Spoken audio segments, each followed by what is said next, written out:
Hello everyone. आज हमारे बीच उपस्थित सहारनपुर की वरिष्ठ जर्नलिस्ट, एक महिला पत्रकार साक्षी सैनी जी आई है। इनका अखबार जो नित्य सुबह, और वो एक पोर्टल चैनल है।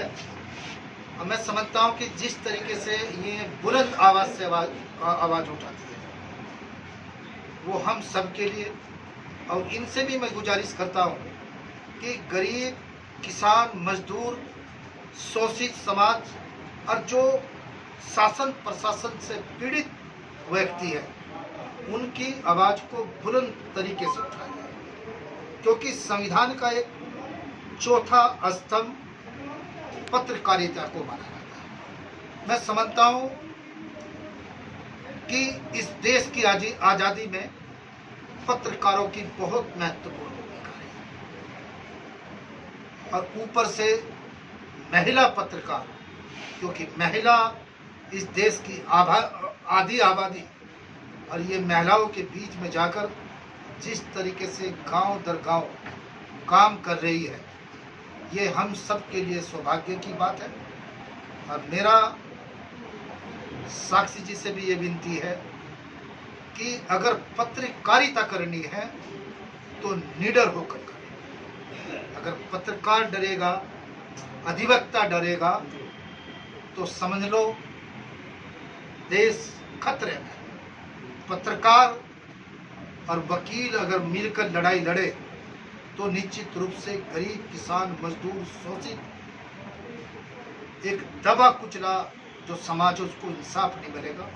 तो मैं साक्षी सैनी से गुजारिश करूँगा कि ये भी पत्रकारिता व अधिवक्ता के कि कैसे हम लड़ाई लड़े, अपनी बात रखें।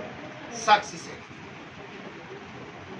देखिए, सबसे पहले मेरा आप सभी को नमस्कार। मैं ये कहना चाहूँगी कि पत्रकार, कुछ लोगों के नज़र में पत्रकार और अधिवक्ता छोटे बड़े माने जाते हैं, पर सच ये है कि पत्रकार छोटा बड़ा नहीं होता। पत्रकार पत्रकार होता है।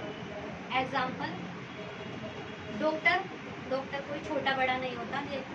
अगर किसी भी गांव में या किसी शहर में रात में कोई भी प्रॉब्लम हो जाती है, सबसे पहले एक आदमी क्या करेगा, बीमार आदमी को लेकर छोटे डॉक्टर के पास ही जाएगा।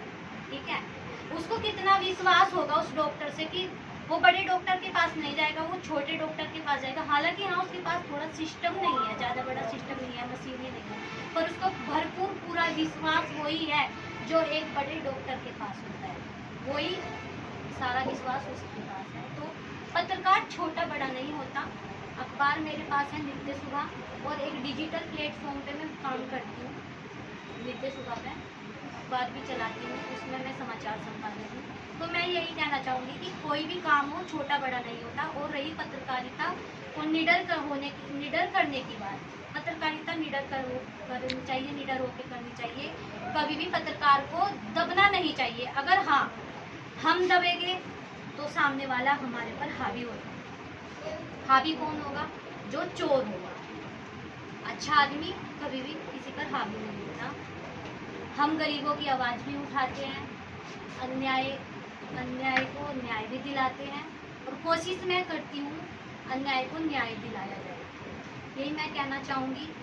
पत्रकार उत्पीड़न की बात अगर देखी जाए तो पत्रकार उत्पीड़न भी हमारे देश में देख लीजिए, हमारे जिले में देख लीजिए, हमारे क्षेत्र में देख लीजिए, हमारे हर जगह देख लीजिए। मतलब पत्रकार उत्पीड़न भी काफ़ी होता है। उसकी कलम को कहीं ना कहीं दबाया जाता है, कलम को दबाने की कोशिश की जाती है, पर ऐसा नहीं है। पत्रकार अपनी कलम को ऐसे ही सच्चाई की तरह चलाते रहेंगे। पत्रकार नहीं डरेंगे, किसी भी परिस्थिति में नहीं डरेंगे। पत्रकार को सच दिखाना है, पत्रकार को सच का आईना, पत्रकार एक सच का आईना है, और वो सच का आईना दिखाता रहेगा। तो मैं यही कहना चाहूँगी, पत्रकार छोटा बड़ा नहीं होता। और गरीबों की, और जो छोटे लोग हैं, किसी को अगर किसी भी कहते हैं कि अगर क्षेत्र देहात में कोई योजना का लाभ नहीं मिल पा रहा है, और वो पीड़ित लोग हमारे पास आ रहे हैं कि हमें किसी भी योजना का लाभ नहीं मिल पा रहा है, तो हम उसको भी दिखाएंगे। कोई पीड़ित है किसी किसी चीज़ को लेके, किसी पर किसी चीज़ का दबाव पड़ रहा है, किसी का कोई भी मकान छीना जा रहा है, उसको भी हम दिखाएंगे। किसी पर किसी तरीके का शोषण हो रहा है, हम उसको भी दिखा। हालांकि हाँ, अब आती है महिलाओं की बात। मैं भी एक लड़की हूँ, महिला हूँ। अगर महिला शोषण कहीं पर भी होता है, किसी के साथ भी होता है, मैं वो बर्दाश्त नहीं करूँगी। उसके लिए चाहे मुझे कहीं तक भी जाना पड़े, चाहे वो जिले में जाना पड़े, चाहे मुझे मुख्यमंत्री तक जाना पड़े, चाहे मुझे प्रधानमंत्री तक जाना पड़े, मैं जाऊँगी, अपनी आवाज़ को उठाऊँगी। शासन प्रशासन तक मैं अपनी आवाज़ को बुलंद करूँगी और जिस महिला के साथ शोषण होगा उसकी आवाज़ मैं उठाऊँगी। मैं किसी से नहीं दबूँगी और मैं महिलाओं से भी यही गुजारिश करूँगी, उभरती हुई युवतियों से भी मैं यही गुजारिश करूँगी, निडर होकर पढ़ाई कीजिए। जो पढ़ाई करने वाली लड़कियां हैं वो पढ़ाई कीजिए, जो जॉब करती है अपना घर परिवार चलाने के लिए वो जॉब भी कीजिए। किसी से डरना नहीं, किसी से घबराना नहीं। मैं साक्षी सैनी देवबंद क्षेत्र के गांव दूधली की हूँ और मेरा नित्य सुबह यूट्यूब चैनल है, वो सर्च कीजिए, उसी पे मेरा कॉन्टैक्ट नंबर मिलेगा। अगर किसी भी महिलाओं को कोई भी प्रॉब्लम आती है, किसी तरीके की कोई समस्या आती है तो मुझे कॉल कीजिएगा, मैं वहीं पर उपस्थित हो जाऊंगी और किसी से भी डरने की ज़रूरत नहीं है। अगर कोई भी किसी भी प्रकार का उत्पीड़न होता है तो वो मुझे ज़रूर बताएं। इसी के बाद साथ मैं अपनी वाणी को विराम देती हूँ। जय हिंद, जय भारत।